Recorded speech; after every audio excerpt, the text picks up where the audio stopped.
Shabbat Shalom, ¿cómo están ustedes, mis amados? Un gusto saludarles, siempre gozándome con ustedes, estudiosos de la Torah, que aman la palabra, que aman al Eterno, que le honran en todo tiempo, que se esfuerzan, que son valientes, que no se dejan caer, que levantan sus manos, su corazón, todo su ser en alabanza al gran yo soy, bendito es Él. Así que nos entendemos, nos identificamos, nos gozamos y aquí estamos en otro Shabbat, Baruch Hashem, que nos da vida y nos permite estar aquí. Les amo mucho, el Eterno ha puesto mucho amor en mi corazón para ustedes. Y es su amor que sobrepasa todo entendimiento y que un día todos nos vamos a reunir con Él. Amén. Amén, amén. Bendiciones, Shabbat Shalom, feliz inicio de mes, Rosh Hodesh. Y ya estamos para la fiesta de Shavuot. La verdad es que se me ha agotado tanto trabajo, mucho, porque estamos con el conteo del Omer, con lo de Shavuot, con la Parashá, con las oraciones y temas sobre los frutos del Ruach HaKodesh. Tenemos ahí suspendidos muchos otros programas, lo del libro de los proverbios, citas a puerta cerrada, reflexiones, testimonios, wow, cuántas cosas, y nos quedamos cortos, ¿verdad? Pero hacemos lo que el Padre nos permite hacer, así es que vamos a la palabra. Qué gusto saludarlos, bienvenidos todos, Shabbat Shalom, feliz Rosh Hodesh, y mañana que termine el Shabbat, feliz y bendecida semana, Shavuot Tov. Bueno, mis amados, estén pendientes porque pronto es Shavuot, aleluya. La entrega de la Torah, la llenura del Ruach HaKodesh. Oremos, mis amados. Bendito es usted, Adonai, soberano Rey del universo, que nos ha bendecido con sus mandamientos y nos ha dado su Torah. Bendito es usted, Adonai, soberano Rey del universo, que nos instruye con su Torah, Beshem Yeshua HaMashiach, Rey de Israel. Amén. Yo creo que ya todos oramos el Shema Israel. Vamos a hacerlo una vez más. Ahorita ya es muy noche, ya muchos de ustedes están dormidos. Pero si lo dejo para mañana les va a llegar muy tarde la enseñanza. Shema Israel, Adonai Eloheinu, Adonai Echad. Baruch Shem Kevod Malchuto Leolam Vaed. Escucha Israel, Adonai nuestro Elohim es uno y único, Adonai nuestro Elohim uno es. Bendito es su santo nombre y su glorioso reino, eternamente y para siempre. Amén. Y amaremos a Adonai nuestro Elohim con todo nuestro corazón, con toda nuestra alma, con toda nuestra mente, con todas nuestras fuerzas. Y serán estas palabras que Él nos ordena hoy, grabadas en nuestro corazón. Las llevamos por señal entre nuestros ojos y en nuestra mano, y hablamos a nuestros hijos de ellas estando en casa, en el camino, al levantarnos y al acostarnos, y las escribimos en nuestras puertas y postes. Escucha Israel, Adonai, nuestro Elohim, nuestro Dios, es uno y único.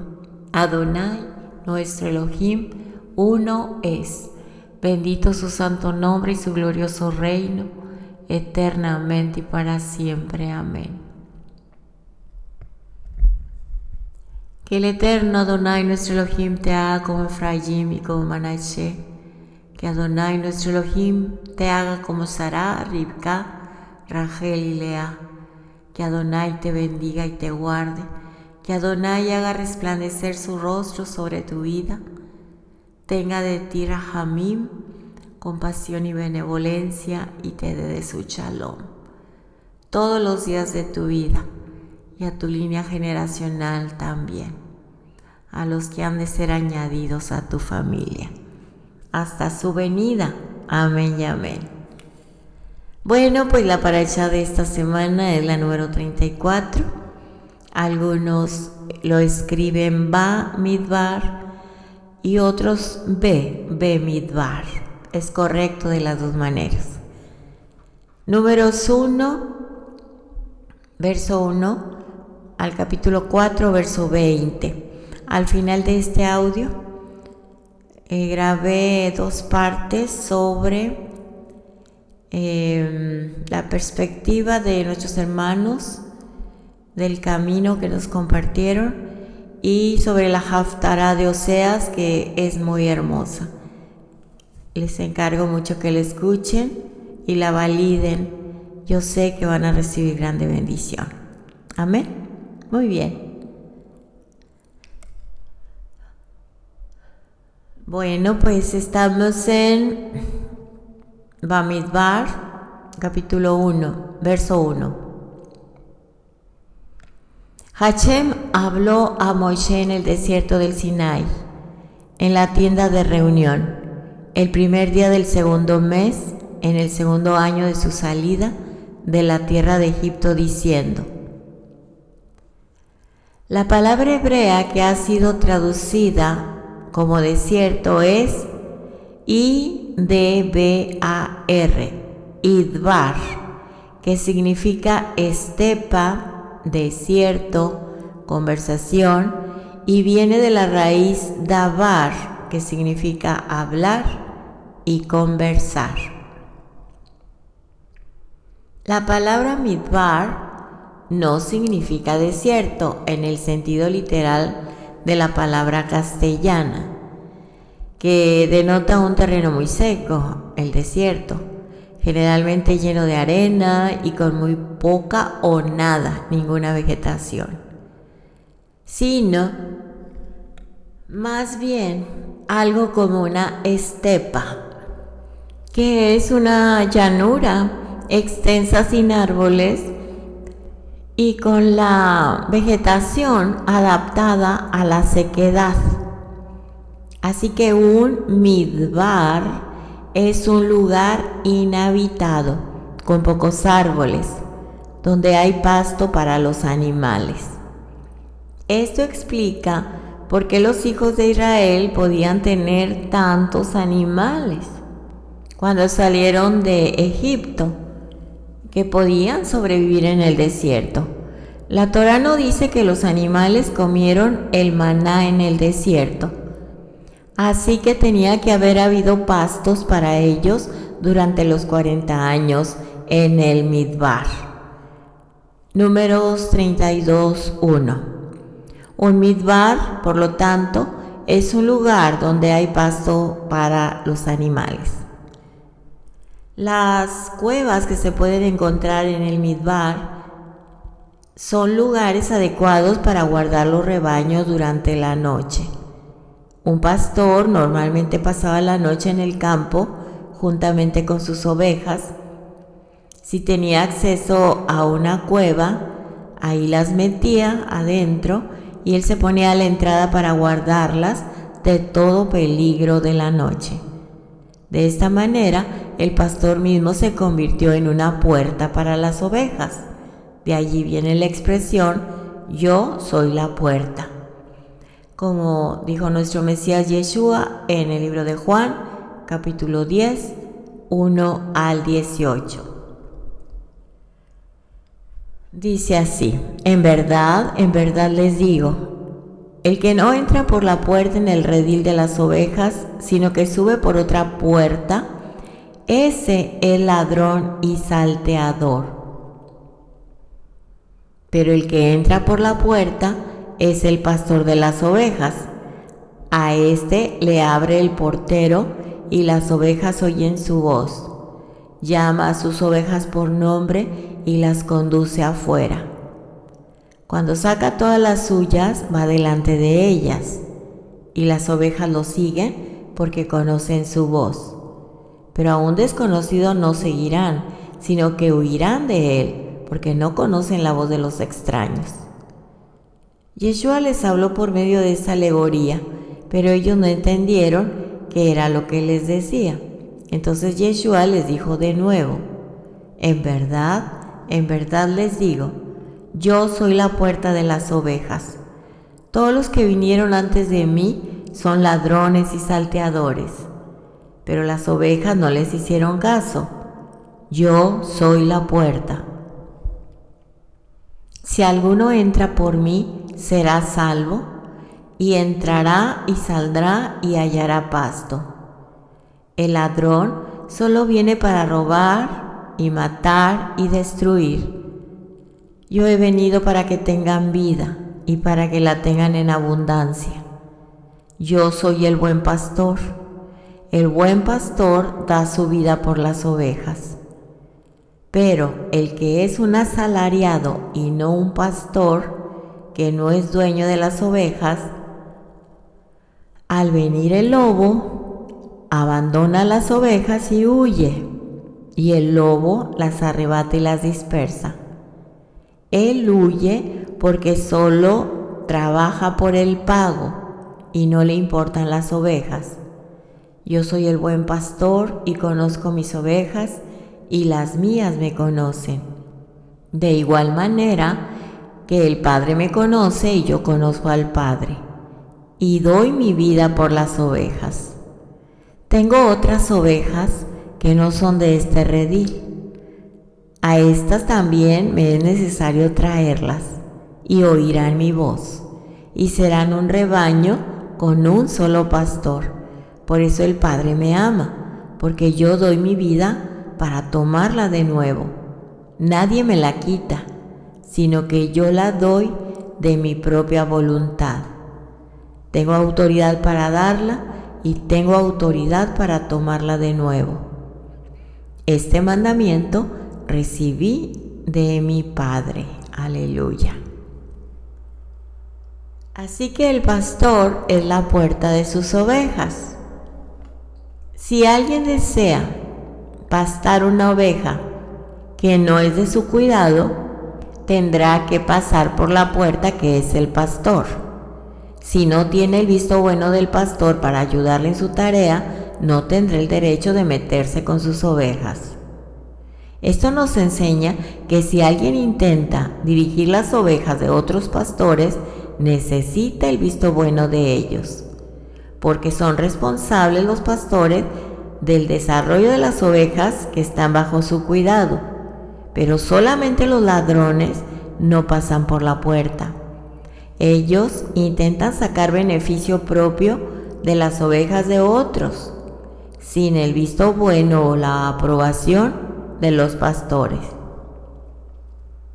Yeshua será el pastor de las ovejas de Israel. Lo dice en Ezequiel 34:23. Entonces pondré sobre ellas un solo pastor que las apacentará, mi siervo David.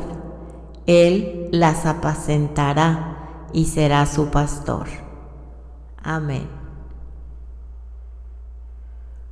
En Ezequiel 37:24 dice: mi siervo David será rey sobre ellos, y todos ellos tendrán un solo pastor. Andarán en mis ordenanzas y guardarán mis estatutos y los cumplirán. Yeshua es la puerta de las ovejas. El que no pasa por Yeshua HaMashiach no tiene el derecho de dirigir a las ovejas que el Padre le ha dado. Esto nos enseña que no podemos permitir que maestros que no son de Yeshua dirijan nuestras congregaciones. También implica que ninguno de nuestros líderes puede apropiarse de las ovejas y decir que le pertenecen a él o que él tenga discípulos. Todas las ovejas pertenecen al pastor de pastores, al único pastor, Yeshua, nuestro Mesías. Es el pastor superior y todos somos discípulos del buen pastor, que es Yeshua. No hay 2 o 3 textos en los escritos que muestren que un discípulo de Yeshua pueda ser discípulos para sí mismo. Por esto, no llamamos a nuestros líderes rabinos porque solo Yeshua tiene el derecho de ser rabino y tener sus discípulos. Él es nuestro rabino, nuestro maestro. En Mateo 23:8 dice que nosotros no tenemos el derecho de tener discípulos nuestros. Cuando hacemos discípulos de todas las naciones, no los hacemos para que sean nuestros discípulos, sino para que sean discípulos de nuestro rabí o rabino, Yeshua el Mesías. ¿Por qué? Porque Él ha recibido todo el poder de nuestro Padre para regir sobre todos los seres vivos en el cielo y en la tierra. Mateo 28, 18 al 20. La señal de los falsos maestros es que arrastran tras ellos a los discípulos de Yeshua, como dice en Hechos 20, 29 y 30. Sé que después de mi partida vendrán lobos feroces entre vosotros que no perdonarán el rebaño, y que de entre vosotros mismos se levantarán algunos hablando cosas perversas para arrastrar a los discípulos tras ellos. Cuando el midbar se encuentra fuera de la ciudad, constituye un lugar adecuado para hablar en privado sin tener que correr el riesgo de ser oídos por los demás. Por lo tanto, este lugar donde se puede hablar a solas llegó a ser llamado midbar, que literalmente significa conversación. El midbar es el lugar donde se puede hablar a solas de cosas íntimas sin ser molestado por otros, como está escrito en Oseas capítulo 2:14. Por tanto, he aquí la seduciré, la llevaré al desierto y le hablaré al corazón. Desierto va midbar, midbar, conversar a solas, hablándole a su novia, nuestro Padre, a su novia Israel, al corazón. Porque Hashem llevó a Israel al midbar para hablar personalmente con su novia, para entrar en el pacto matrimonial con ella ahí y entregarle la ketubá, el acta de compromiso, la escritura. ¿Qué es la escritura? ¿Qué es la Torah? Así que mi amado hermano, hermana, cuando estés pasando por un desierto, no lo veas como una cosa negativa, sino necesitas verlo como una posibilidad de poder acercarte a Hashem y recibir palabras e instrucciones directamente de tu Padre que te ama y que te cuida por medio de los lugares desérticos, donde aprenderás a depender de Él y no de tu propia capacidad. Dice la Escritura aquí en este libro, el primer día del segundo mes, en el segundo año. Aquí, en este tiempo, el Mishkan, o el tabernáculo, fue levantado el primer día del primer mes del segundo año. Primer día del primer mes. Éxodo 42. Un mes más tarde, Hashem habla con Moisés las palabras que aparecen en este texto. Verso 2. Haz un censo de toda la congregación de los hijos de Israel por sus familias, por sus casas paternas, según el número de nombres, todo varón por sus cabezas. Esta fue la cuarta vez cuando los hijos de Israel fueron contados. La primera vez fue cuando los hijos de Israel bajaron a Egipto. Éxodo 1:5. La segunda vez fue cuando salieron de Egipto. Éxodo 12:37. La tercera vez que fueron contados fue en el desierto, antes de la construcción del Mishkan, del tabernáculo. Éxodo 30, 11 al 16 y Éxodo 38, 25, 26. Ahora Hashem ordena que sean contados una vez más. Y precisamente nosotros estamos celebrando el Shabbat y el inicio de un nuevo mes. En Rosh Hodesh, el primer día del mes, la luna nueva, Hashem ordenó que se hiciera este censo, de acuerdo a Números 10:11. En el día 20 del mismo mes, tenían que partir del lugar donde estaban, así que tenían menos de 20 días para contar a todos los varones de 20 a 60 años. En menos de 3 semanas, en 20 días, habían terminado todo el trabajo del conteo. Además, en Números 9:11, los que no habían podido sacrificar el Pesaj durante el primer mes, lo podían hacer el día 14 del segundo mes. Este segundo Pesaj es llamado Pesaj Sheni, que significa el segundo Pesaj, ya lo hemos estudiado. Por lo tanto, es posible que habían terminado todo el censo antes del 14 del segundo mes. Esto nos enseña acerca de su inmediata obediencia y de la eficacia impresionante que tenían los líderes para organizar el pueblo. No había pereza en el desierto, había disciplina, había orden. Así que cada jefe de tribu tenía que esforzarse tremendamente para contar a todos sus miembros. Supongamos que tenían que hacer el conteo en 10 días.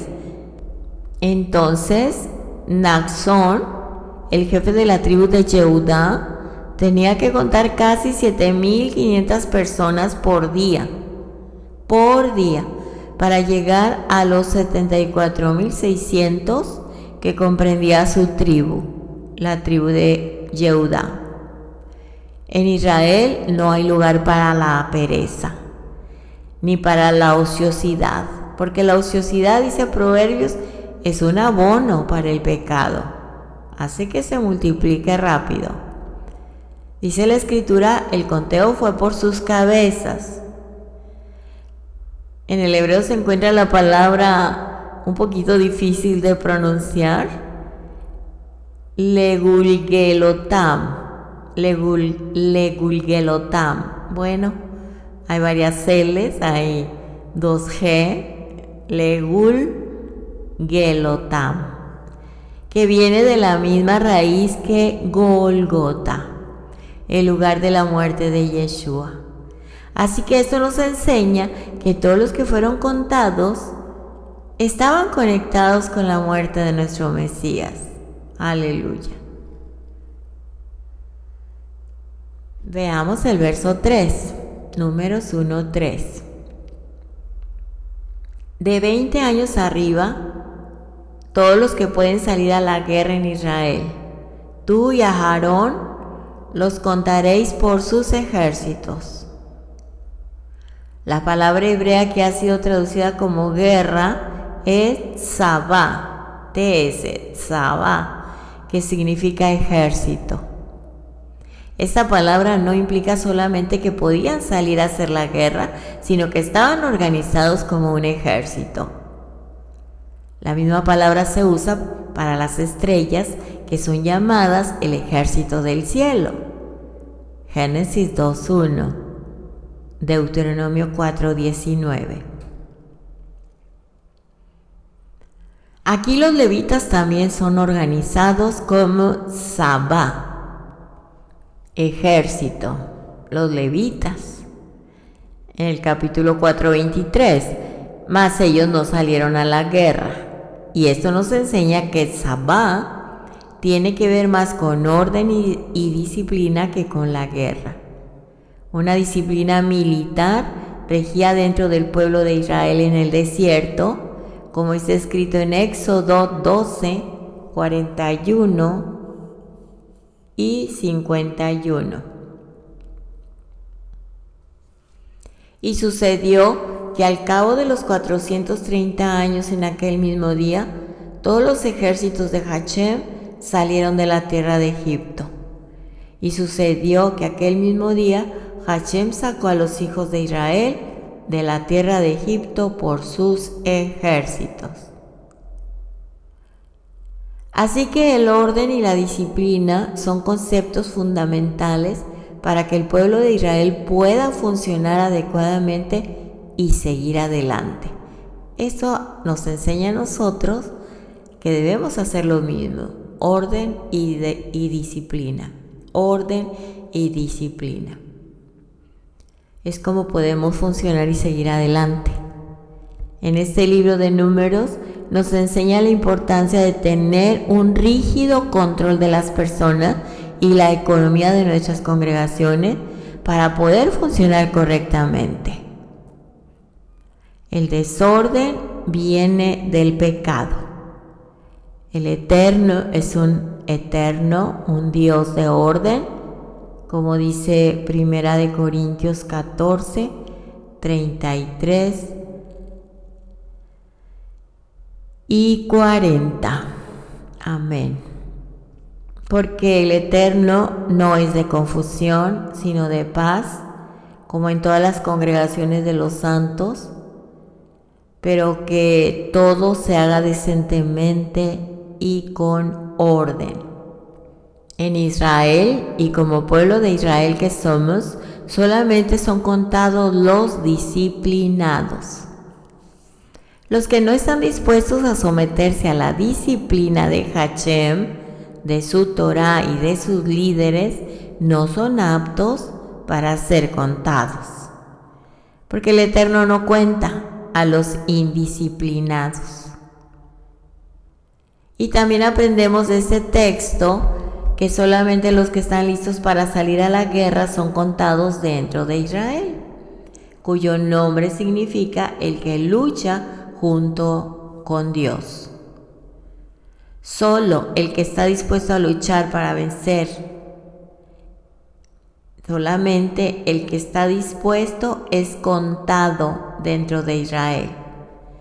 Y lo podemos ver en Apocalipsis, hay muchos textos, como el capítulo 2, verso 7, segunda parte, la letra B, 7b, 11b, 17b, 26 al 28, capítulo 3, verso 5, verso 12, verso 21.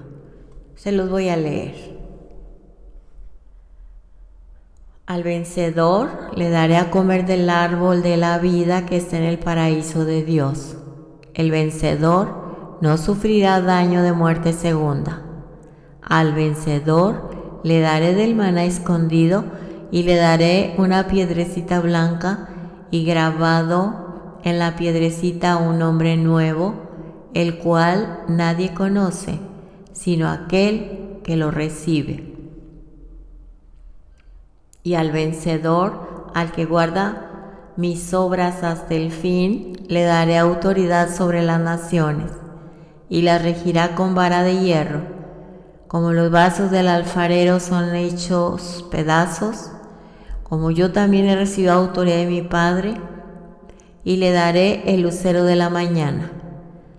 Así el vencedor será vestido de vestiduras blancas, y no borraré su nombre del libro de la vida, y reconoceré su nombre delante de mi Padre y delante de sus ángeles. Al vencedor le haré una columna en el templo de mi Dios, y nunca más saldrá de allí. Escribiré sobre él el nombre de mi Dios y el nombre de la ciudad de mi Dios, la nueva Jerusalén, que desciende del cielo de mi Dios, y mi nombre nuevo.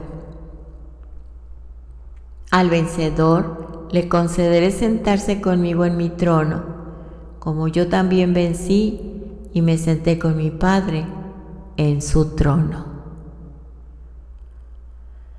Aquí vemos la importancia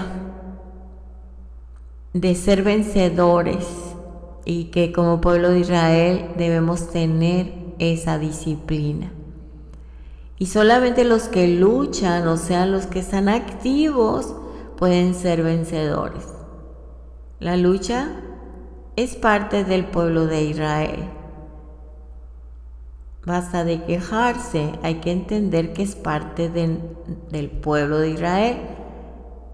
Hashem solo cuenta con los que están dispuestos a disciplinarse y a luchar contra todo enemigo que se opone contra él. Vayamos al verso 4 de este capítulo 1. Con vosotros estará además un hombre de cada tribu, cada uno jefe de su casa paterna. La palabra hebrea que ha sido traducida como jefe es Rosh. Rosh, como Rosh Hodesh. Rosh significa cabeza. El jefe es Rosh, es cabeza. Y la cabeza está por encima del resto del cuerpo. Tiene una función de dar órdenes. Tiene control sobre todo el cuerpo. Los líderes son puestos por encima del pueblo para dirigir, como está escrito en Mateo 24, 45 al 47. Dice así: ¿Quién es, pues, el siervo fiel y prudente, a quien su Señor puso sobre los de su casa para que les diera la comida a su tiempo? Dichoso aquel siervo a quien cuando su Señor venga lo encuentre haciendo así. De cierto les digo que lo pondrá sobre todos sus bienes. La idea de que todos somos iguales o todos son iguales delante del Padre es un error. No es cierto. Y atenta contra la creación y contra el Creador. Hay una gran diferencia entre valor y posición. Es muy importante entender esta diferencia. Cada uno es muy valioso. El valor de la vida humana no depende de la capacidad de la persona, sino de haber sido creada a imagen y semejanza del Eterno. Por muy deteriorada que haya podido llegar a ser esa imagen. Sin embargo, una persona que tiene una posición alta merece más respeto que su posición. Es un doble honor. Debe recibir honor como ser humano que se le da a todo el mundo, y también debe recibir honor por su función, porque esa función refleja la autoridad de Hashem. Continuamos con el verso 5. Estos son los nombres de los hombres que estarán con vosotros. De Reubén, Elitzur, hijo de Shedeur. Y en esta parte vemos cómo los jefes son designados por nombre para que todo el pueblo sepa quiénes son los que han sido destinados para liderar. Solo hubo un jefe, un Rosh, una cabeza para cada tribu. No puede haber dos jefes en una administración adecuada, porque sabemos que un cuerpo con dos cabezas pues está enfermo, no va a funcionar. Todo el mundo tenía que saber quién era su jefe. ¿Y quién es nuestro jefe? Preguntémonos esto. Pasemos al verso 20. De los hijos de Reubén, primogénitos de Israel, fueron contados por su registro genealógico, por sus familias, por sus casas paternas, según el número de nombres, por sus cabezas, todo varón de 20 años arriba, todo el que podía salir al ejército. Así que Reubén aparece primero en la lista, como si fuera primogénito, aunque recordemos que había perdido su primogenitura. Primera de Crónicas 5:1. Mas su arrepentimiento le devolvió el derecho de ser nombrado primero en la lista de las genealogías. La mayoría de edad civil empieza a los 20 años. La mayoría de edad moral empieza a los 13 años para los varones y 12 años para las mujeres. Pero recordemos que ellos desde que nacen estudian Torah. Por eso la mayoría de edad moral empieza a los 13 en los varones y 12 para las mujeres. Vayamos al verso 23. Los enumerados de la tribu de Shimón fueron 59,300. La tribu de Shimón perdió el 63% de su población en el censo que se hizo 38 años después, en el libro de aquí de Números, capítulo 26. Esto sucedió o fue debido a la plaga que vino por causa del pecado con las madianitas, a consecuencia del mal ejemplo de uno de los jefes. Números 25, 6 al 14. Ese jefe les dio un mal ejemplo. Y eso nos enseña acerca de la importancia del impacto del ejemplo de un jefe, de un líder. Y por su pecado llegó a ser una gran plaga por toda la tribu, porque la tribu siguió su ejemplo. El poder del ejemplo es fuerte, especialmente en los líderes. Veamos el texto 51. Y cuando el Mishkan, el tabernáculo, haya de ser trasladado, los levitas lo desarmarán. Y cuando el Mishkan, el tabernáculo, acampe, los levitas lo armarán. Pero el extraño que se acerque morirá. La palabra hebrea que ha sido traducida como extraño es Z-A-R. Zar, que significa extranjero, extraño, profano, bastardo. Esto nos enseña que a partir del pecado de adulterio espiritual con el becerro de oro, los hijos de Israel fueron considerados como ilegítimos, excepto los levitas, porque los levitas no se contaminaron con ese pecado. Veamos el texto 52. Y acamparán los hijos de Israel, cada uno en su campamento, y cada uno junto a su bandera, según sus ejércitos. La bandera de cada tribu representa una identidad. Cada persona se identificaba con su bandera y cada uno tenía que relacionarse con su bandera. Había que acampar frente a la bandera y alrededor de ella. Así las banderas estaban en medio del campamento de cada tribu. Cada bandera tenía un mensaje que se relacionaba con algo particular de cada tribu. ¿Sí? Dentro de la identidad general que uno tenga con todo el pueblo, es bueno tener también una identidad tribal. Una tribu constituye una agrupación limitada dentro de la nación y es más grande que una familia. Así que se puede comparar las tribus con las diferentes congregaciones o movimientos. Este texto nos enseña que es importante que cada miembro del pueblo tenga una identidad con su propia organización o congregación.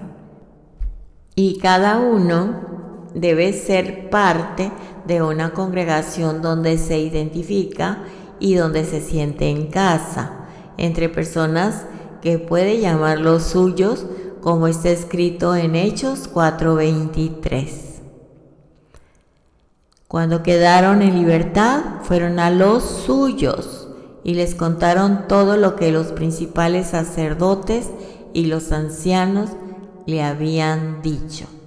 Nosotros somos Ministerio México y nosotros somos una comunidad y estamos para escucharlos a todos los que nos escriban y darles un seguimiento.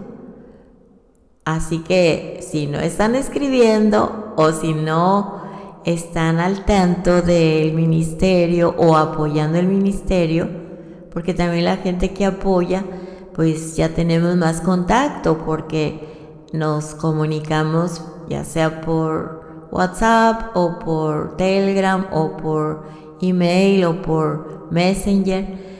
Somos una comunidad, entonces somos un grupo, aunque se puede decir que es virtual totalmente, pero eso no quita que pertenezcamos a una comunidad, que estudiamos Torah y guardamos la Torah y que estamos pendientes de las necesidades de ustedes, así como ustedes están al pendiente de nuestras necesidades. Amén. Así que nosotros tenemos un grupo de personas que consideramos que es nuestro, ¿sí? Y hay personas que no se han integrado, ¿verdad? Entonces hay que pedirle al Padre que se integren y que formen parte de esta agrupación espiritual que será nuestra identidad tribal, de tribu, dentro de la identidad general del pueblo. Es necesario ser parte de una congregación para poder funcionar correctamente, como está escrito en Hebreos 10:25. No dejando de congregarnos como algunos tienen por costumbre, sino exhortándonos unos a otros y mucho más al ver que el día se acerca. Ese texto está mal interpretado dentro de las religiones, porque ahí ya se viene un control y una manipulación. Si no van a congregarse, ya los señalan, porque no te estás congregando. No se refiere a esto el texto, se refiere a que en las fiestas solemnes no dejemos de congregarnos con el Eterno, igual que en los Shabbat y en Rosh Hodesh, que no dejemos de congregarnos con Él, no con una religión. Ahora, si tenemos un grupo del mismo sentir donde vivimos, pues es bueno juntarse. Y es como la iglesia primitiva, dice, se juntaban en las casas y todo lo tenían por común, o sea, compartían todo. En cuanto a formar una agrupación espiritual tribu, aquí muchas personas han caído en un error, porque he visto yo que les dicen, si tiene, aquí está la tribu de Dan, la de Neftalí y la de están diciendo todas las tribus, la de Judá, la de Leví, y les empiezan a decir las características que identifican a cada tribu. Entonces la gente escribe y dice, yo soy de la tribu de Benjamín. Pero no es así, eso es un error, no se refiere a eso. Se refiere a que nosotros tenemos una identidad como pueblo de Israel y tenemos a Yeshua como nuestro Salvador, y que estamos en la dispersión, y que a veces es importante saber de qué tribu eres, si es que tienes toda la genealogía de tus antepasados, o bien si tienes una gotita de porcentaje de sangre judía. Pero eso no hace la diferencia. Lo que hace la diferencia es ser hacedores y guardadores de la Torah.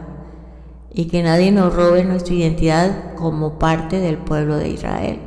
Somos el pueblo escogido del Eterno. Así es que no te preocupes si no sabes de qué tribu eres de las 12 tribus, no te preocupes, es que no es así. Lo que es importante es que seas del pueblo de Israel. Ahora, si el Padre te quiere revelar algo, nos lo va a revelar en el día postrero. Pero ya como hijos, escuchemos el final de este audio, donde habla de la Haftara del profeta Oseas, y ya nos vamos a dar cuenta qué importantes somos como su pueblo. Bueno, entonces si quieres saber cómo son las banderas, puedes buscar en internet el logo de cada bandera, como la de Yehudá es un león, la de Reubén es una mandrágora, la de Isahar es el sol y la luna, la de Shimón es una ciudad, un muro y atrás se ve todo verde, una ciudad verde. La de Zabulún es de color blanco con una nave mercante. La de Gad son hilos blancos y negros con el dibujo de una tropa de soldados. La de Efraín es negra con un ovillo que representa a Yehoshua. La de Dan es color azul, la bandera con una serpiente en el centro verde. La de Manashe es negra con un buey, el dibujo de un buey. La de Asher es color de aperlada, la bandera, con un árbol de olivo. La de Benjamín o Binjamín tiene varios colores: horizontal, el verde, el amarillo, el ocre, el naranja, el azul, el color morado o lila. Y estos colores combina los colores de las demás tribus, pero su animal es un lobo, tiene un lobo, de acuerdo a lo que el Eterno les habló, ¿verdad? A través de Jacob. Y Neftalí es un color vino, generalizada la bandera, y el dibujo tiene un ciervo como un venado. Muy bien, entonces si quieren estudiar las banderas, pues eso también lo podemos aprender, pero ahorita no voy a hacer alto aquí porque ya grabé mucho y lo voy a juntar 2 o 3 audios y se va a hacer muy largo esto, ¿verdad? Y luego después viene en el capítulo 2, verso 3, 10, 18, 25, cómo están acomodadas todas las tribus alrededor del Mishkan, ¿sí? Porque de esa manera estaba el ejército de cada tribu y se protegían, y al moverse se movían todos en el mismo orden. En el capítulo 3 de aquí de Números, verso 43, dice: y todos los primogénitos varones conforme al número de sus nombres de un mes arriba. Los enumerados eran 22,273. Como los levitas representaban a los primogénitos, recordemos que perdieron su derecho de que se fue cedido a los levitas, quitando a los primogénitos porque ellos adoraron al becerro de oro. Entonces los levitas representaban a los primogénitos. Ya no se tiene que hacer el ayuno de los primogénitos, porque a veces me preguntan: ¿cuándo es el día de ayuno por los primogénitos?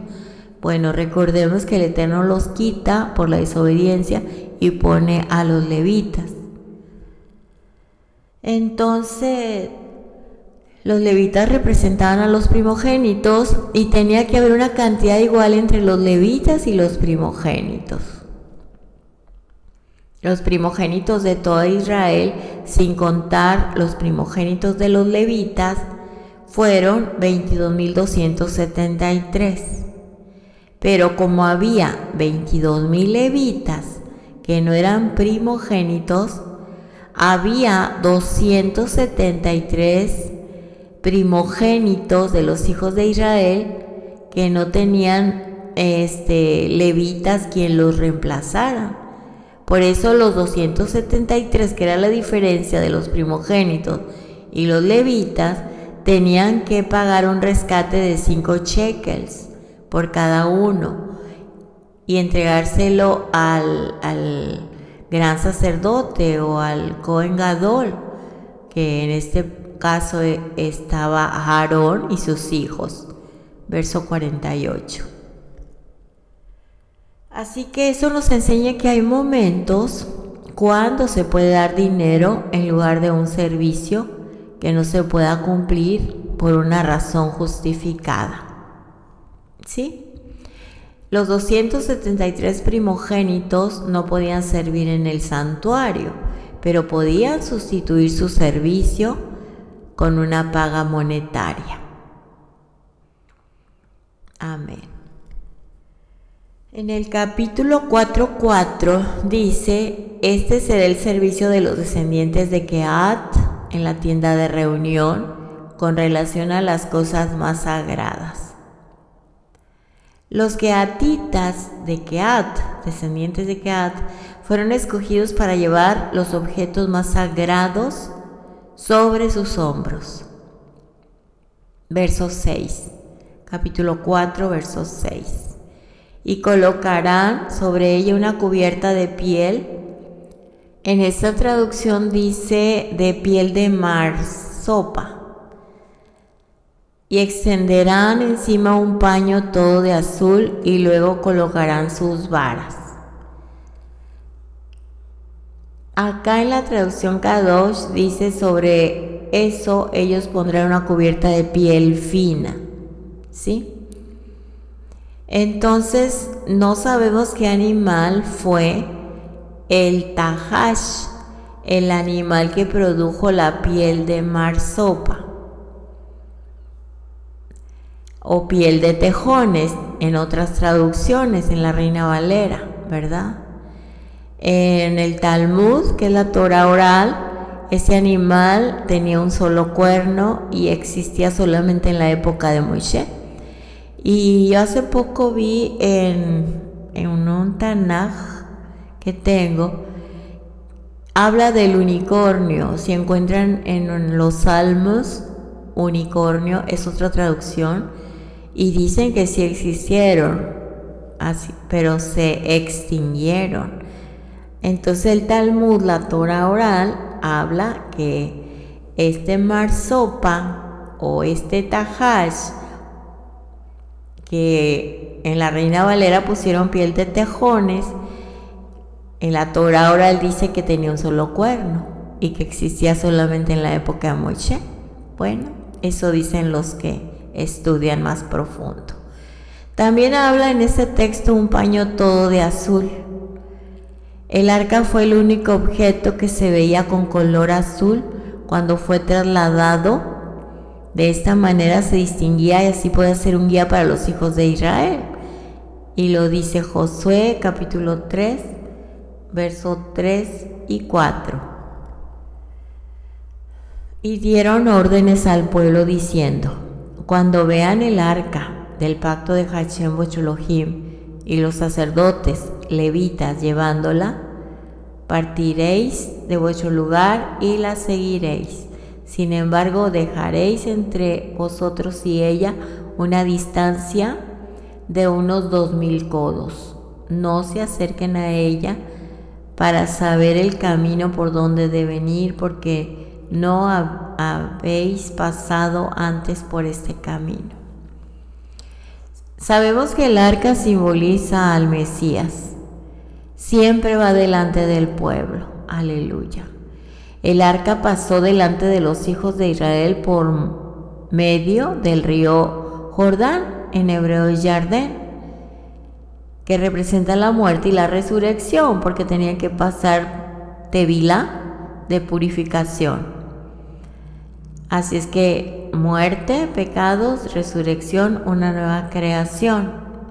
Recordemos que el Padre siempre nos está dando una oportunidad de ser una nueva creación. Y ahorita esta es la oportunidad que tenemos, por eso ya no debemos pecar ni contaminarnos, porque ya estamos prácticamente en el último tiempo esperando al Mesías, porque se han cumplido muchas profecías, ya esto nos acerca más. Así que la Tevilá fue a través de Yeshua. Amén. Bendito es Él.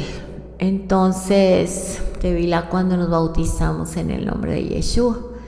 Esto nos enseña que el pueblo de Israel podrá atravesar la muerte y salir con vida por medio del Mesías Yeshua, que fue delante y abrió el camino. Y Él iba adelante y sigue adelante.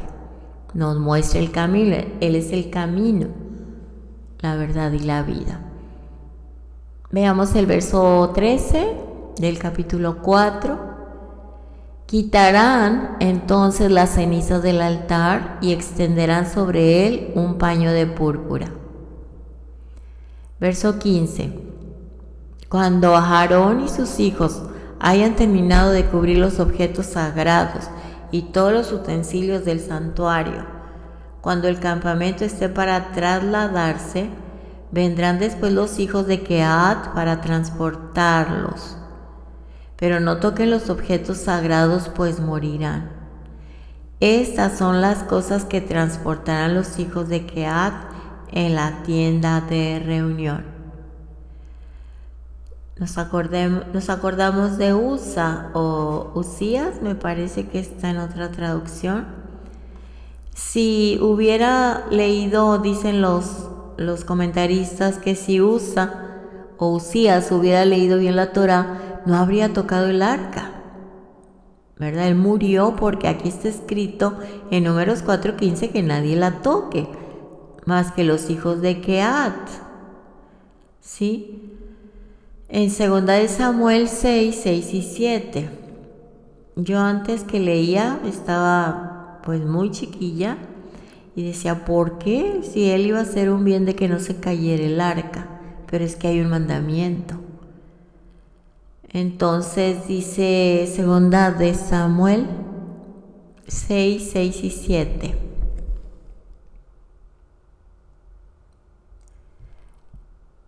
Cuando llegaron a la era de Nahón, Usías extendió la mano hacia el arca de Dios y la sostuvo, porque los bueyes casi la volcaron.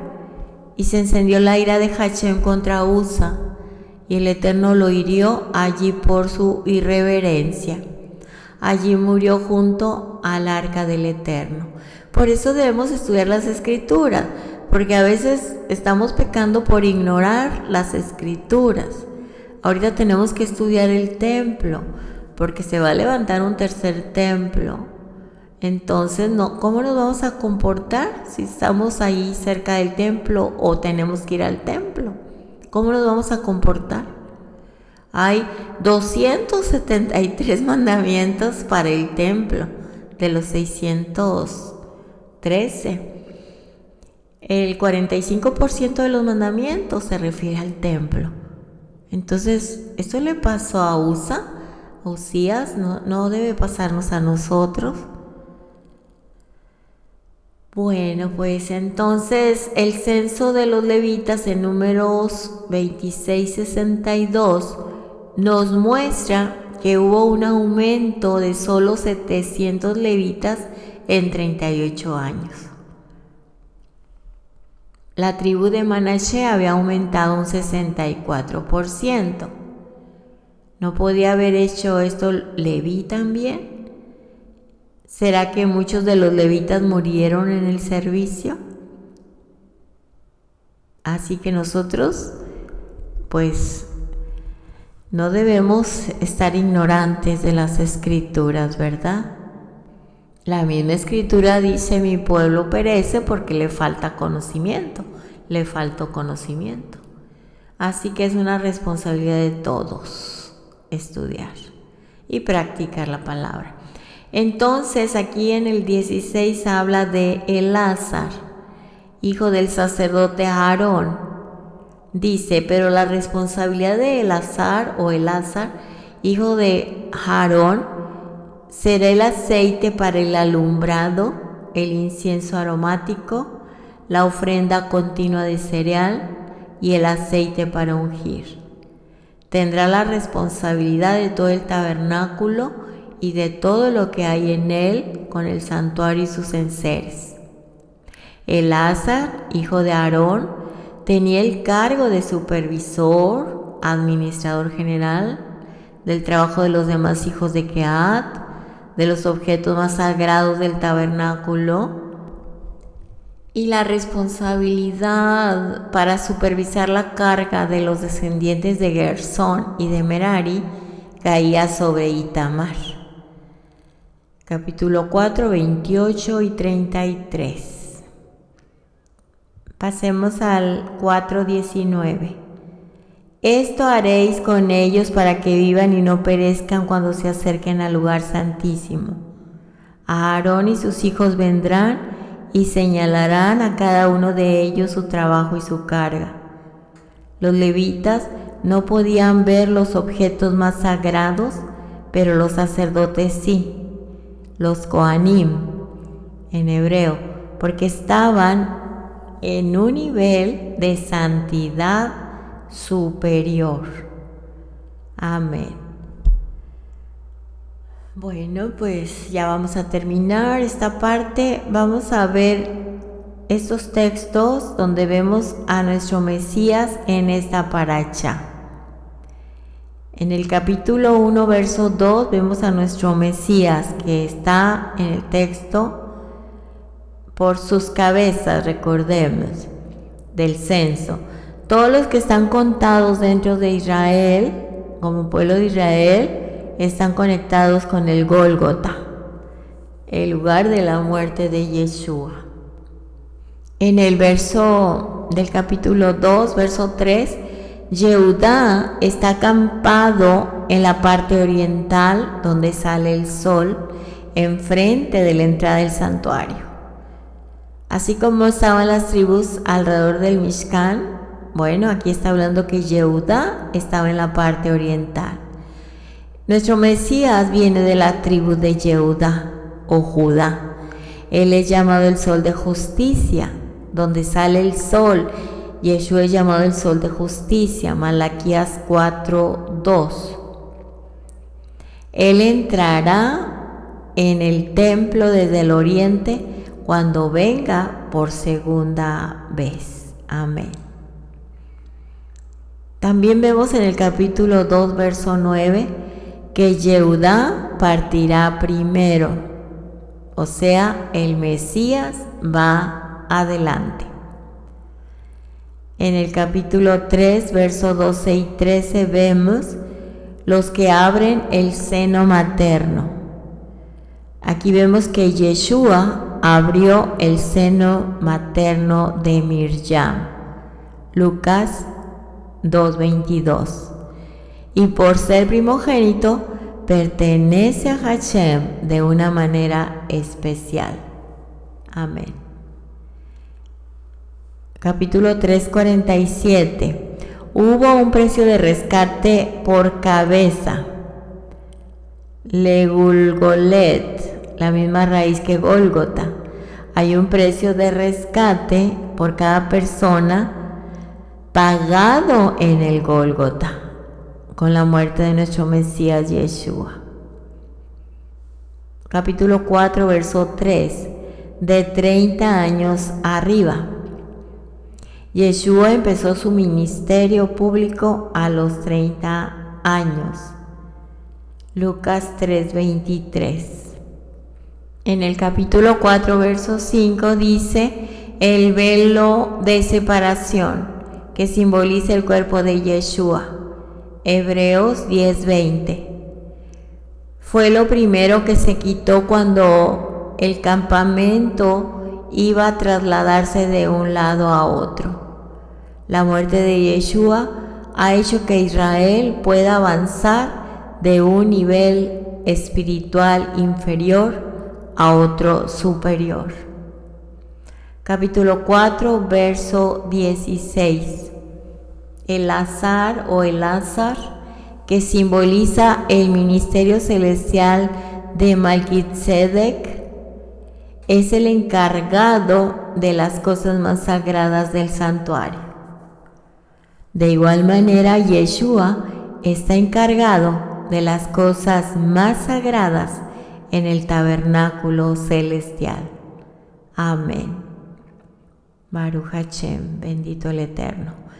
Bueno, y en esta paracha no se encuentra ninguno de los 613 mandamientos. Bueno, pues continuamos con el estudio. Amén.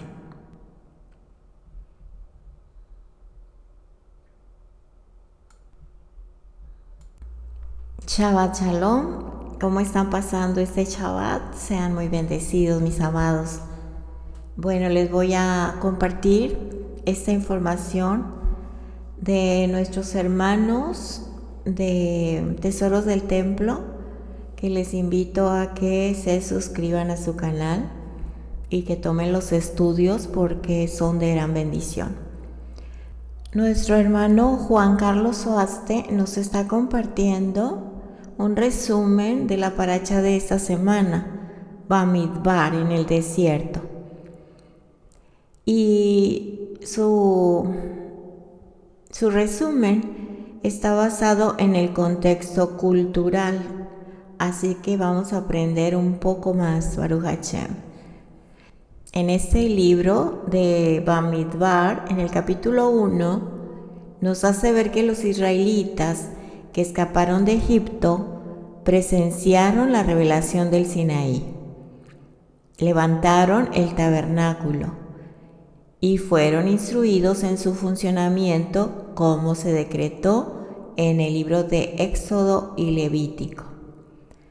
Ahora, en esta parte de la escritura, se preparan militarmente y espiritualmente para su marcha por el desierto y se organizan como un campamento de guerra centrado en torno al Mishkan, el tabernáculo. Capítulo 1, del 1 al 10 y capítulo 10. La primera de las 3 secciones del libro de los Números se desarrolla en el desierto del Sinai. En el capítulo 1, en el capítulo 3, en el capítulo 9, en el capítulo 10.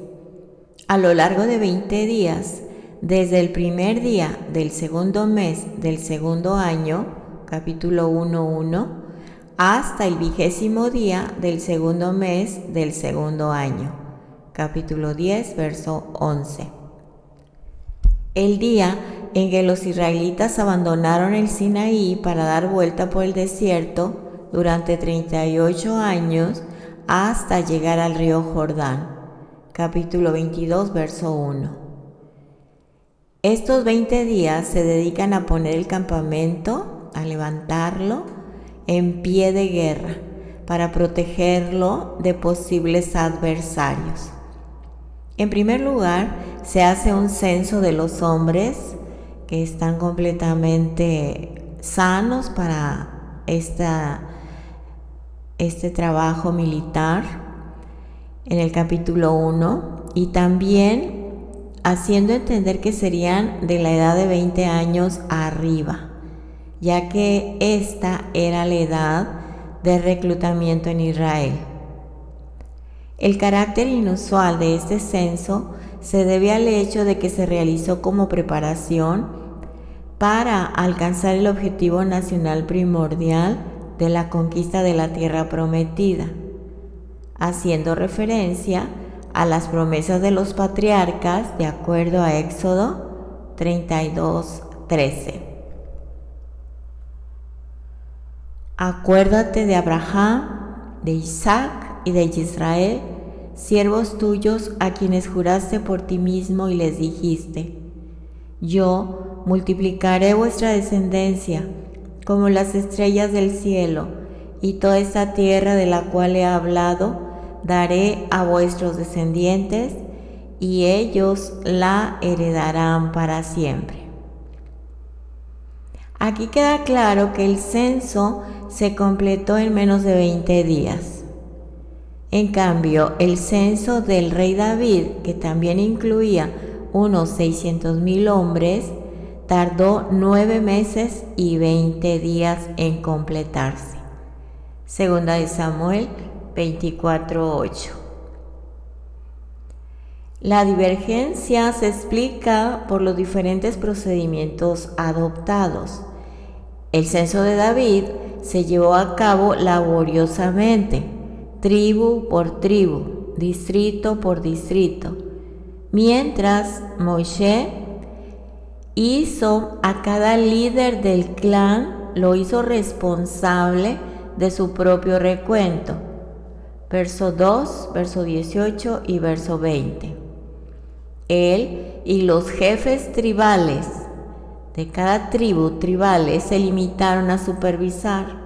De ese modo, todos los clanes se reunían simultáneamente y solo había que cotejar sus totales individuales.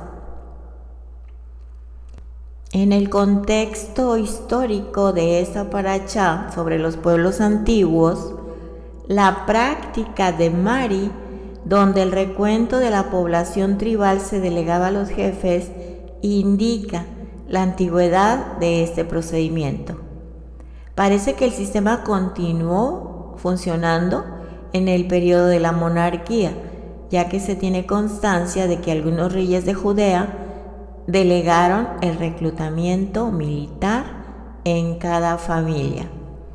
Segunda de Crónicas 17:14 y 25:5. El censo realizado por el rey Amasías a principios del siglo VIII antes de la era común también comenzaba con los que tenían 20 años. Segunda de Crónicas 25:5. En el mundo clásico, la edad de acceso al servicio militar era de 20 años en Esparta, 18 en Atenas y 17 en Roma. Un censo de tropas antes de ir a la batalla era común en los planes de guerra de la antigua Sumer, Akkad y Asiria.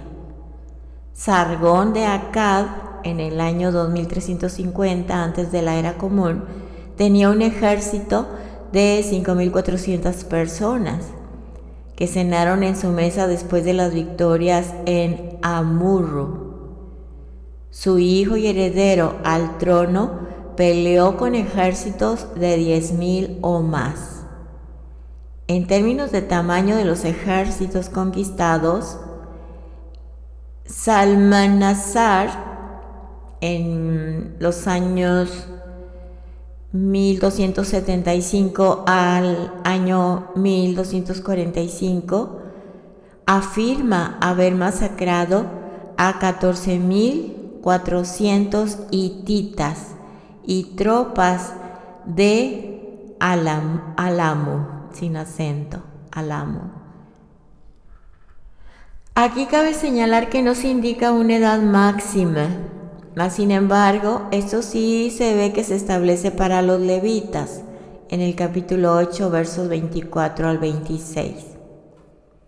También habría cabido esperar, como existe en los textos Mari, un censo separado de los ancianos, así como los físicamente incapacitados e incapaces de portar armas. El carácter inusual de este censo se debe a que probablemente al hecho de que se realizó como una preparación para alcanzar el objetivo nacional primordial.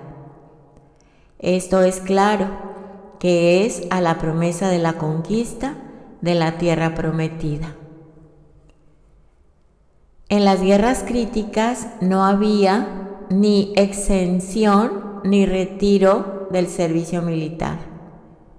La leyenda del rey Keret, encontrada en Ugarit, la actual Ras Shamra, en la costa siria. Estos nombres hay que anotarlos y consultarlos para que se nos amplíe a todos. Bueno, se los sugiero a ustedes también para ampliar el contexto histórico.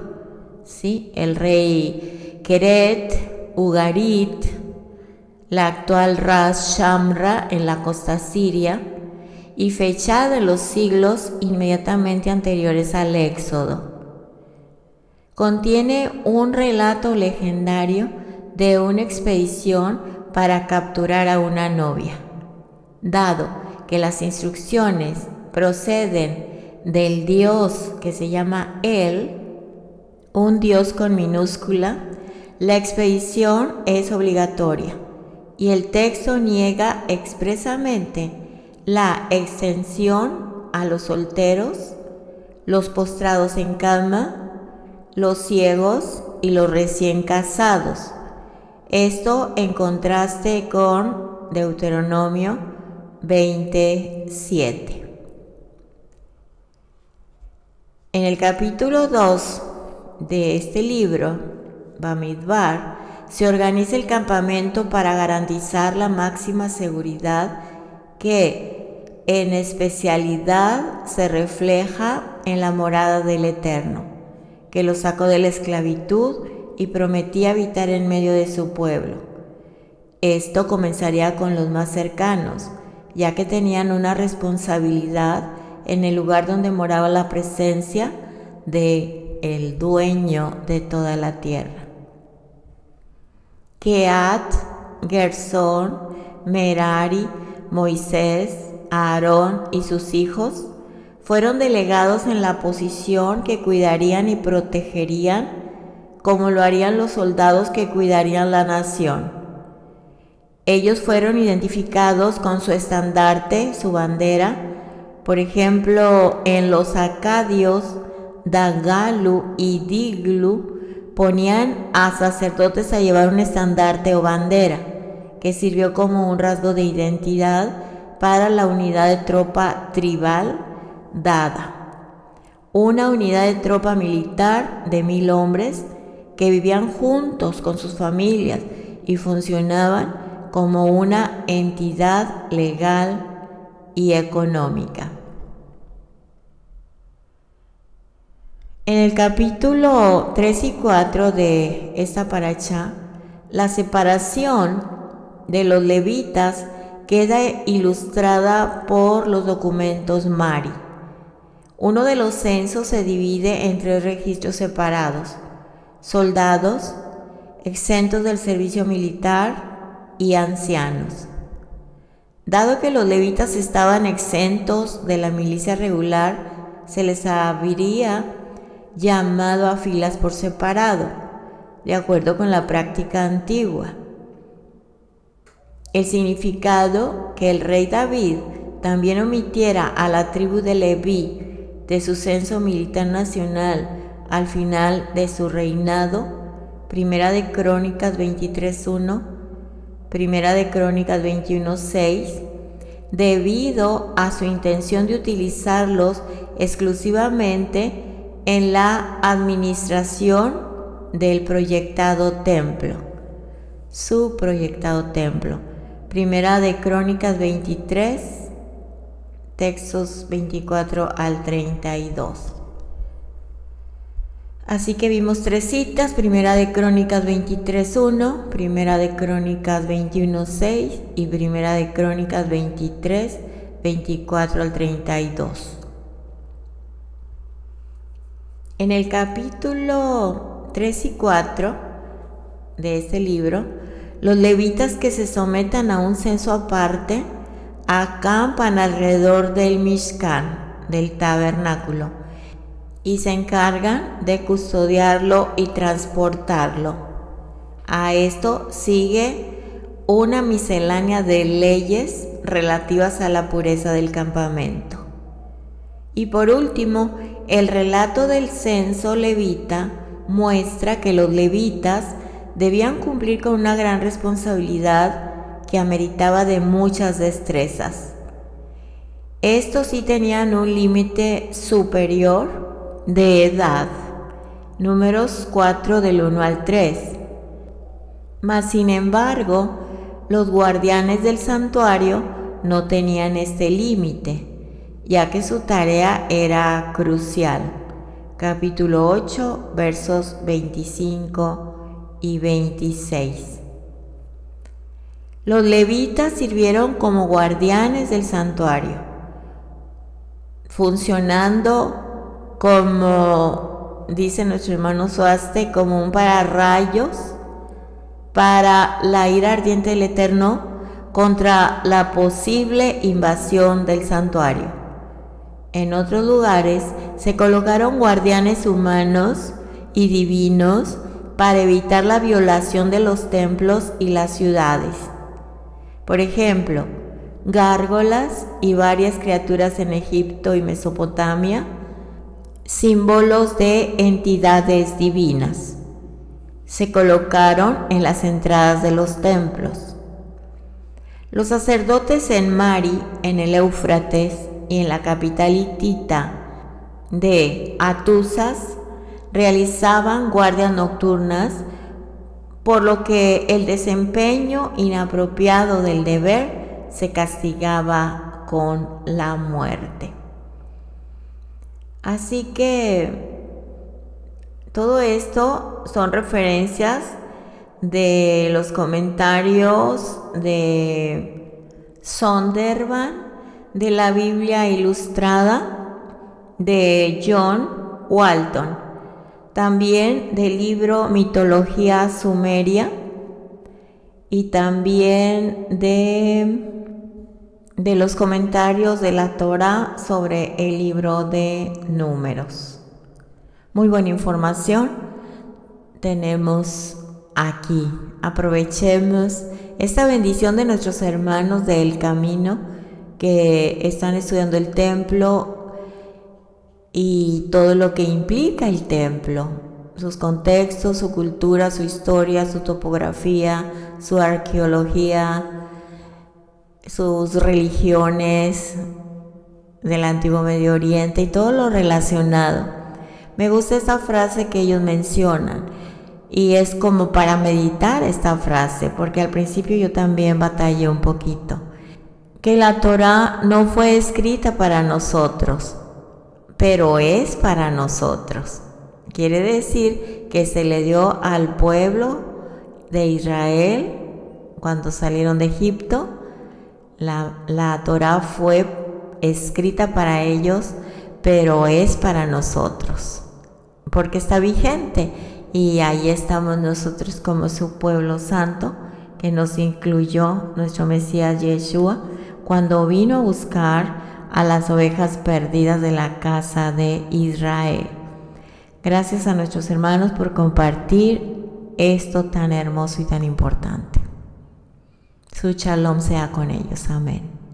También nos comparten la Haftará de esta parashá Bamidbar en el desierto en el contexto del convenio. Está en Oseas capítulo 1 verso 10 al 2, capítulo 2 verso 20. El tema central de esta Haftará es la infidelidad, el castigo y la redención de Israel. Nos lo comparte también nuestro hermano Suaste y la invitación está abierta para que a todos aquellos que quieran aprender un poco más se inscriban a Tesoros del Templo. Muy bien, entonces el tema central de esta Haftará sobre esta parashá Bamidbar es la infidelidad, el castigo y la redención de Israel. Veamos en el contexto, en Oseas 1:10 al 2:20, en el contexto de el culto a Baal en el norte.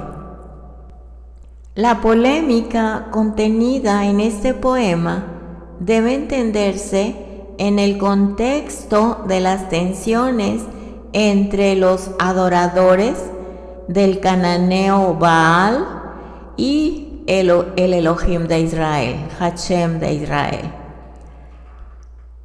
entender las tensiones entre los adoradores de Baal y de Hashem en el reino del norte en Israel.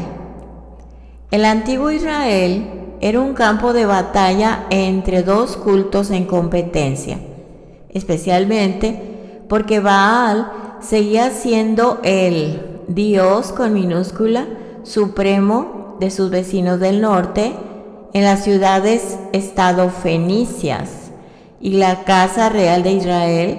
A menudo ellos tenían estrechas relaciones personales con Fenicia. Baal Peor era el dios de Peor. Peor, una ciudad de Moab. En Números 23, el rey Balac de Moab contrató a Balaam, un agorero independiente, para maldecir a los israelitas cuando cruzaban por su tierra. Las moabitas sedujeron a los jóvenes israelitas para que cometieran pecados sexuales y adoraran a Baal. No pasó mucho tiempo para que se volvieran tan corruptos como los dioses que adoraban. La gente adopta las características del objeto o de la persona que ama. Los principales dioses cananeos, Baal y Astoret, representaban el poder de la fertilidad y la reproducción sexual. Y no era de sorprenderse que en su adoración incluyeran prácticas sexuales viles. Los adoradores varones tenían relaciones sexuales con las prostitutas del templo o sacerdotisas, y las mujeres que querían tener hijos tenían relaciones sexuales con los sacerdotes de estos dioses, Baal y Astoret. Pero el Eterno les dijo que sus esfuerzos por aumentar la fertilidad eran en vano. Aquí hago un paréntesis para que recordemos por qué en el templo del Eterno en Jerusalén no está permitido que las mujeres entren a los espacios sagrados, precisamente para que no confundieran la gente que hacían lo mismo en esos espacios sagrados, lo mismo que hacían en adoración a los Baales, que había prostitución, que había sacerdotisas. Por eso el Eterno cuida a su pueblo, no porque discrimine a la mujer, sino Él hace la diferencia en todas las cosas para que seamos, ¿verdad?, cartas abiertas para todos los que nos rodean. El Eterno cuida cada punto tan importante. Todo es para nuestro bien.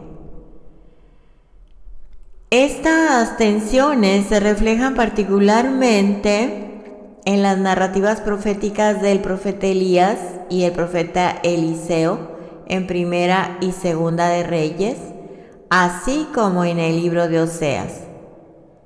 Como Dios de la tormenta y la fertilidad, sus adoradores consideraban a Baal como la fuente de generosidad en el mundo. Sin embargo, Oseas sostiene que es en realidad el Eterno, el Elohim de Israel, quien es la fuente de la fecundidad en el mundo, y que el Eterno reparte entre aquellos que son fieles a Él. El nombre de Baal se deriva de un sustantivo común que significa señor o amo. Todo es con minúscula. Y como tal, incluso puede servir en algunos pasajes bíblicos como epíteto del Eterno. Por ejemplo, en 2 de Samuel 5:20, mas sin embargo su uso más común es como la palabra hebrea más utilizada para marido, lo que refleja la posición social relativa de maridos y esposas en la sociedad patriarcal del antiguo Israel. La necedad de Israel se revela cuando piensa que puede encontrar ayuda en instancias humanas, como los poderosos reinos de Egipto y Asiria.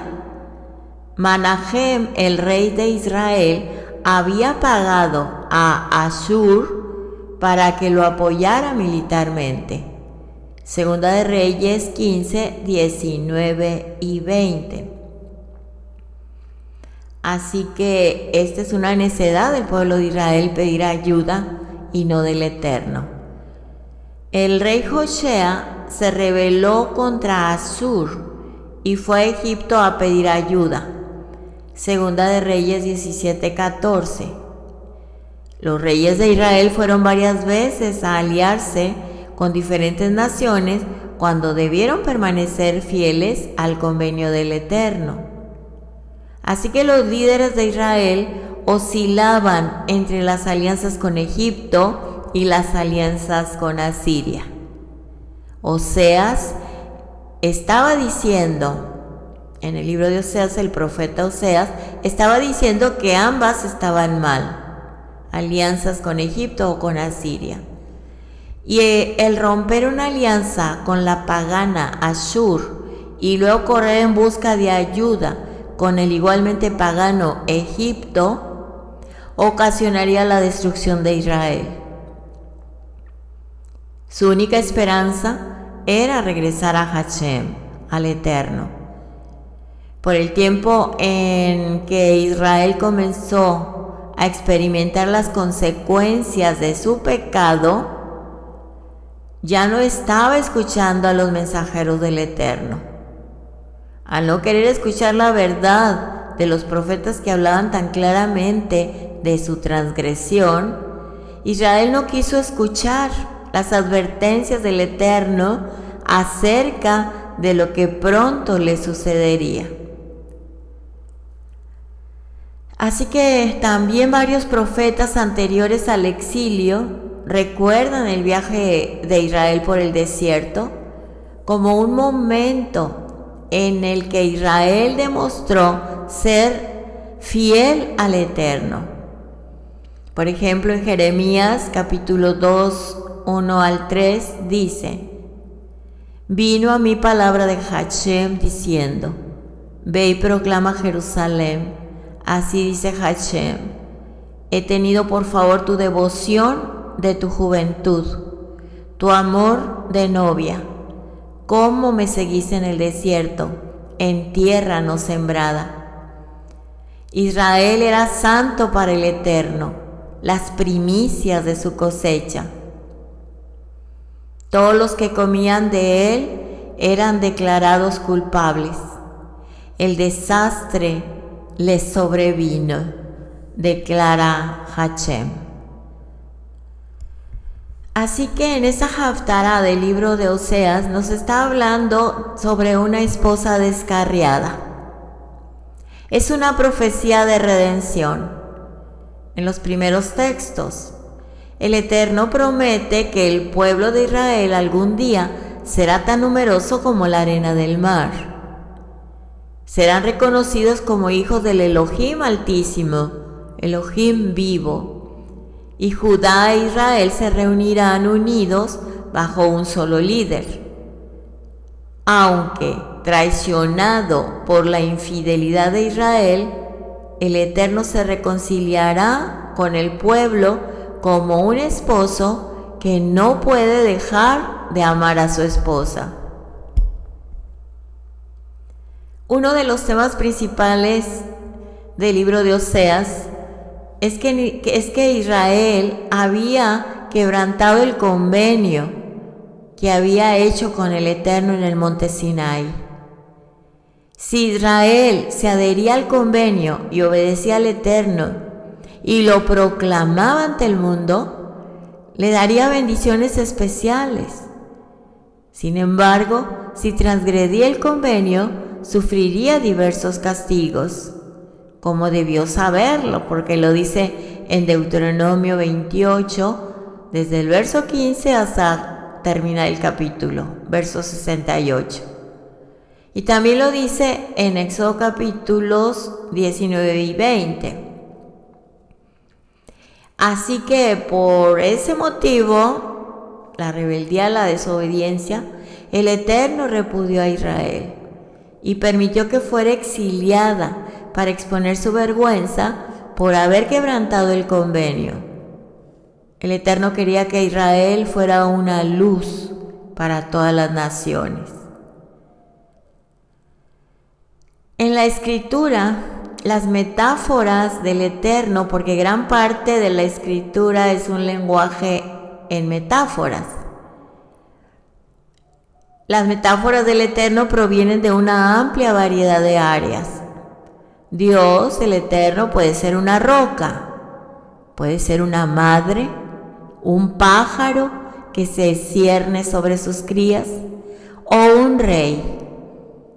Algunas de estas metáforas divinas se derivan del ámbito de la familia, donde se describe al Eterno como un padre, típicamente, aunque no siempre, un padre, o como el esposo de Israel, pero nunca su esposa.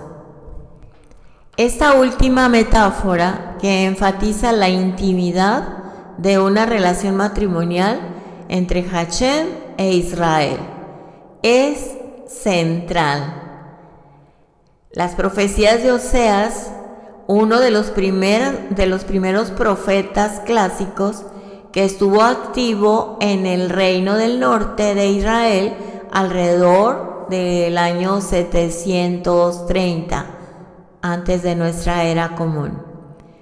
Entonces su uso de esta imagen ha influido en innumerables generaciones posteriores a su época.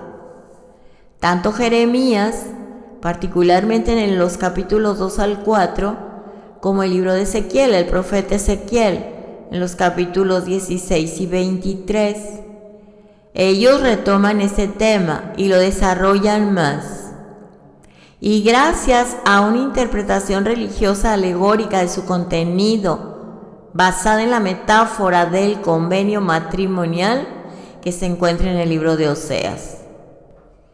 El profeta Oseas explica por qué Israel necesita redención al contar la historia del pecado y el castigo de Israel. Y lo hace usando una metáfora de un matrimonio y la infidelidad de la esposa. Metafóricamente, el esposo fiel representa al Eterno y la esposa infiel representa al pueblo de Israel, y los amantes de la esposa infiel representan a los ídolos, que respectivamente con los cuales hizo Israel todo tipo de alianzas. En Oseas capítulo 1 verso 2 dice: el Eterno le dijo a Oseas: ve, cómprate mujer de fornicación e hijo de fornicación, porque la tierra se desviará de seguir al Eterno. Así que Oseas se casa con Gomer, con quien posteriormente tiene 3 hijos, a los cuales se les dan nombres simbólicos. El primer hijo se llama Jezreel, en Oseas 1:4. Esto como advertencia a los gobernantes de Israel, probablemente recordando la extirpación excesivamente violenta de la dinastía Omri de Israel en el siglo IX, en el valle de Jezreel, por parte de Jehú, quien fundó su propia dinastía corta. Vivió una dinastía en su lugar, en contraste con la evaluación negativa que hace Oseas de esta violenta toma de poder. Reyes que tienen una visión más positiva de las acciones de Jehú. El valle de Jezreel fue escenario de crímenes sangrientos durante el período monárquico de Israel. Se puede ver en Segunda de Reyes capítulo 9 y 10, los episodios sobre Acab, Jezabel, y Jehú.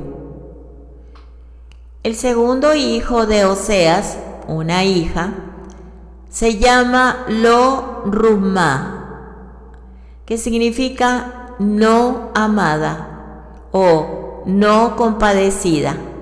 Oseas 1:6, ilustrando que el Eterno ya no tendrá compasión de Israel.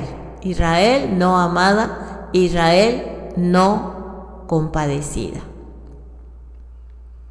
El tercer hijo se llama Lo-Ammi, no mi pueblo, no mi pariente.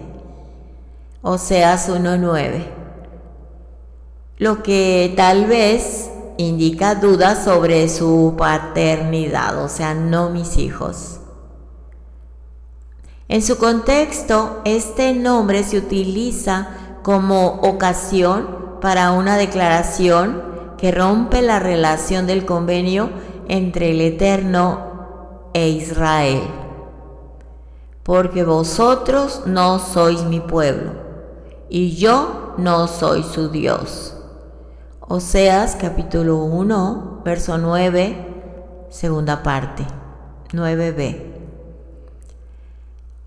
En la historia de Oseas, el marido es fiel, pero su esposa constantemente se prostituye, invalidando el convenio matrimonial, creyendo que sus amantes son responsables de su vida rica y cómoda. Dice: iré tras mis amantes que me dan mi pan y mi agua, mi lana y mi lino, mi aceite y mi bebida. Oseas 2:7. El marido abandonado está devastado y enojado. No se da cuenta su esposa de que él es quien le está proveyendo el grano, el vino, el aceite, la plata y el oro. Él promete bloquearle el camino para que no pueda encontrar a sus amantes. Cuando finalmente decida regresar con su primer marido, él la castigará. Dice: ahora descubriré su vergüenza delante de sus amantes. Destruiré sus vides y sus higueras, que ella piensa que son un pago que recibió de sus amantes. Así la castigaré. Oseas 2, 12 al 15. Aunque traicionado el marido, no podrá permanecer enojado para siempre.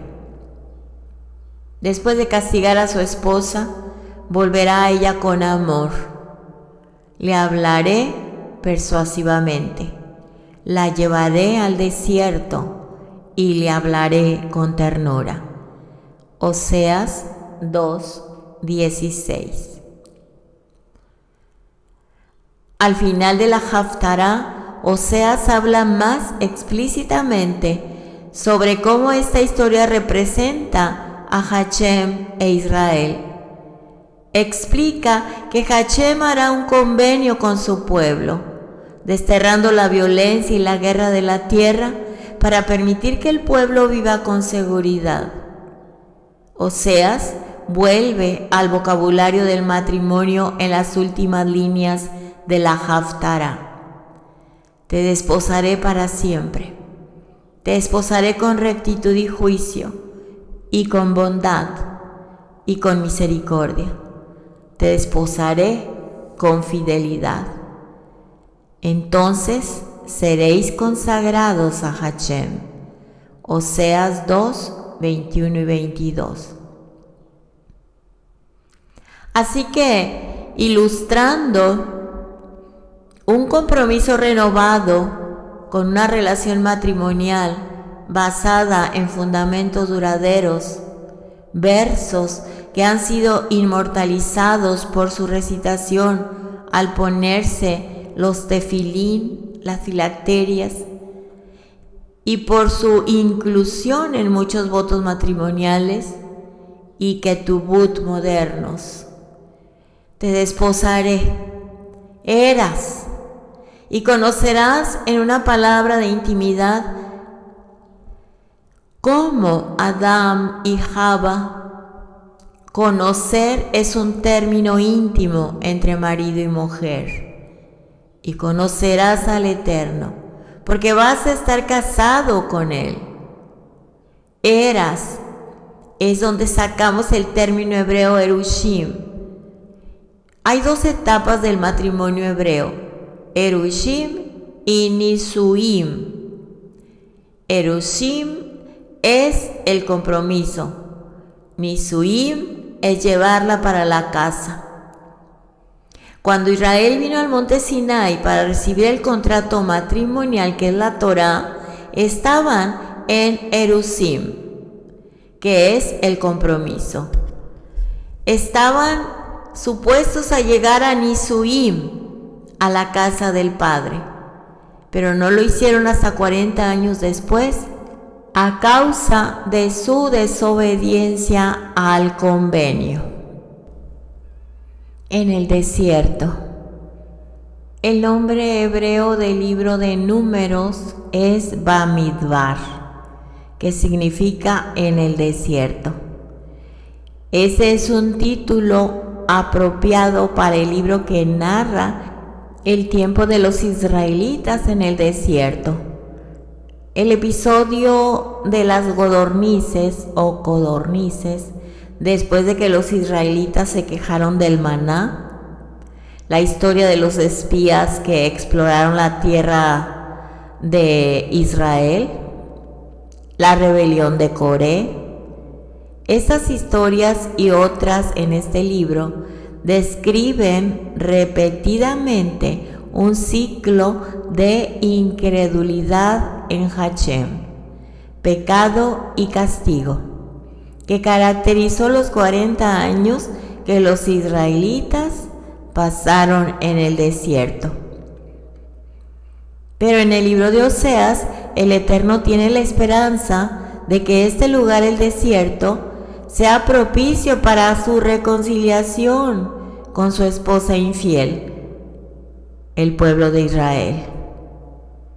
Allí, en el desierto, Bamidbar, ella responderá en los días de su juventud, cuando salió de la tierra de Egipto. Oseas 2:17.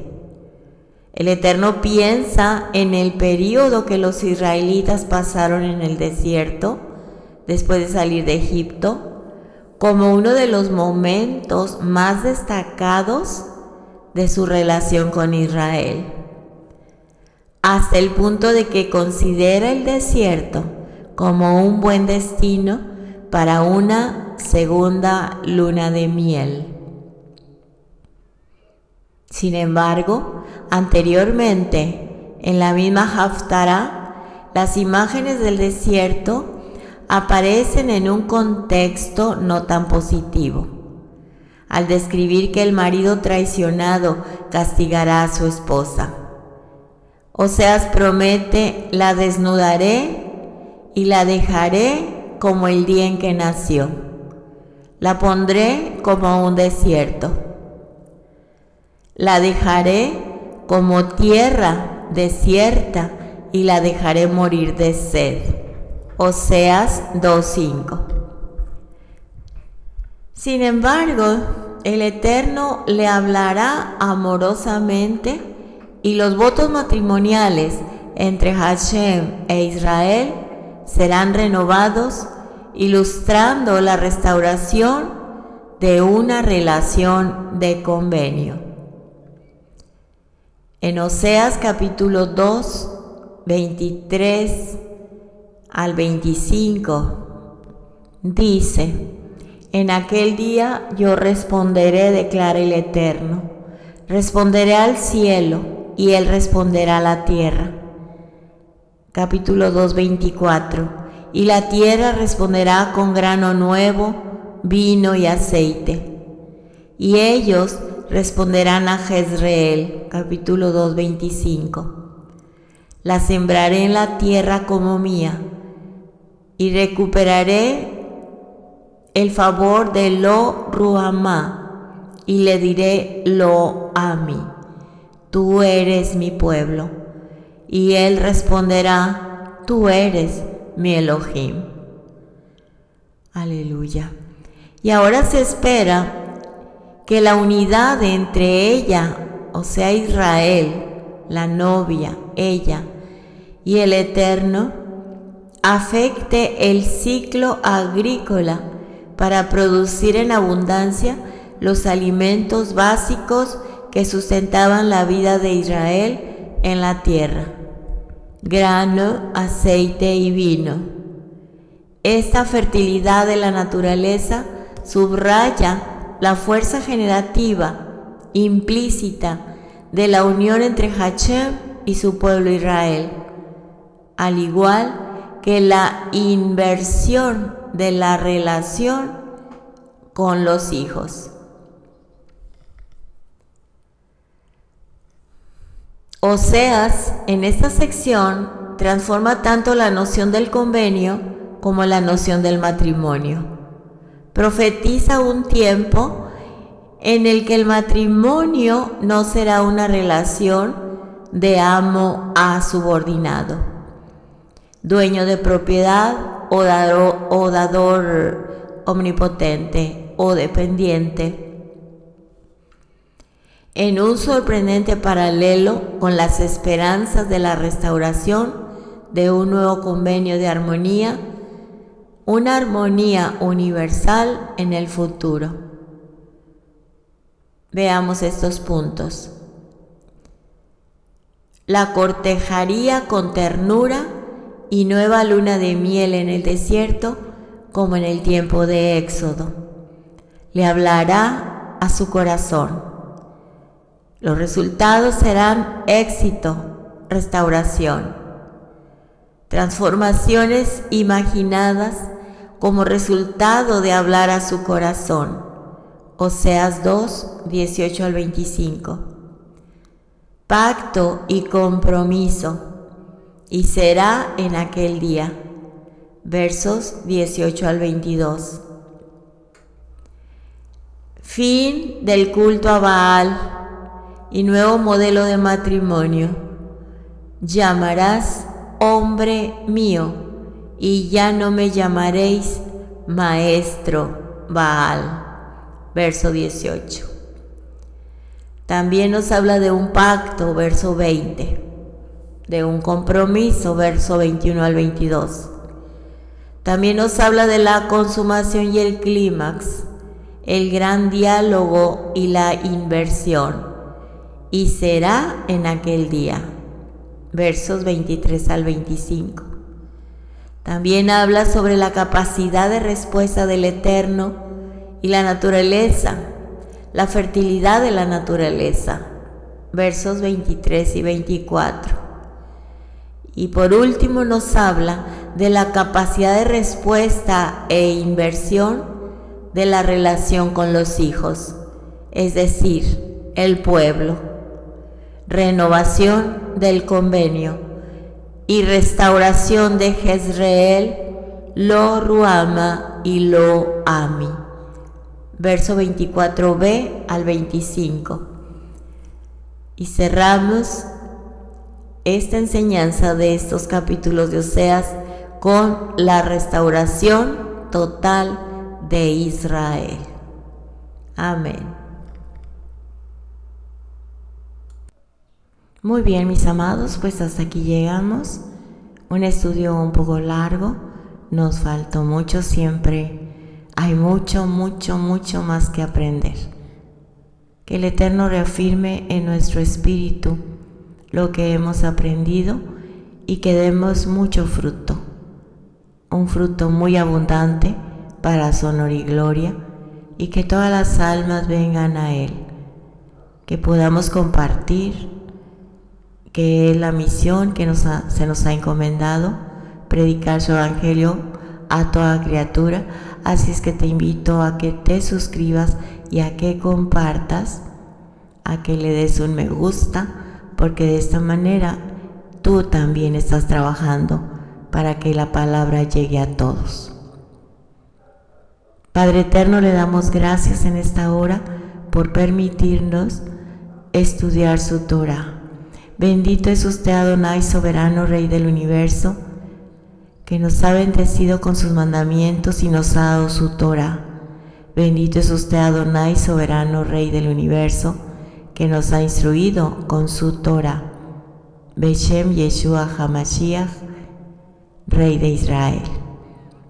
Que tengan un resto de día de Shabbat muy bendecido, que empiecen una semana muy bendecida, que el Eterno nos sorprenda a todos con su Rahamim, como lo hizo esta semana, y que estemos listos para esta semana también celebrar Shavuot, listos para recibir más de su Ruach HaKodesh.